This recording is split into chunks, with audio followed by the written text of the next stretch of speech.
Welcome to SK குக்கிங்க. இன்றைக்கி என்ன பார்க்க போகிறோம்னா, என்னோட ஸ்டைலில் புளிச்சக்கீரை கடையில் எப்படி பண்ணலான்றதை பார்க்கலாம் வாங்க. அதுக்கு புளிச்சக்கீரையை வேக வச்சு தண்ணியை ட்ரைன் பண்ணி எடுத்து வச்சுருக்கேங்க.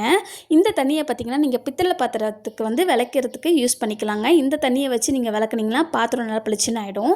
இப்போ இதுக்கு தாளிப்பு பார்த்துக்கலாங்க.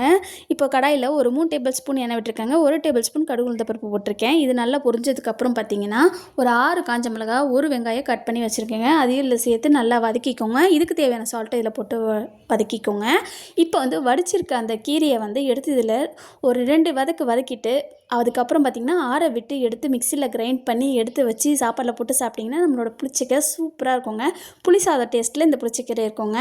மற்ற கீரையை பார்த்திங்கன்னா நம்ம கடைஞ்சதுக்கப்புறம் தாங்க தாளித்து கொட்டுவோம். ஆனால் இந்த கீரையை பொறுத்த வரைக்கும் நம்ம தாளித்து போட்டு அதில் கடைய போகிறோங்க. இதுதாங்க இதோட ஸ்பெஷாலிட்டி. இந்த வீடியோ உங்களுக்கு பிடிச்சிருந்தா லைக் பண்ணுங்கள், ஷேர் பண்ணுங்கள், கமெண்ட் பண்ணுங்கள், சப்ஸ்கிரைப் பண்ணுங்கள், கூடவே பெல் பட்டன் கிளிக் பண்ணுங்கள். பாய்.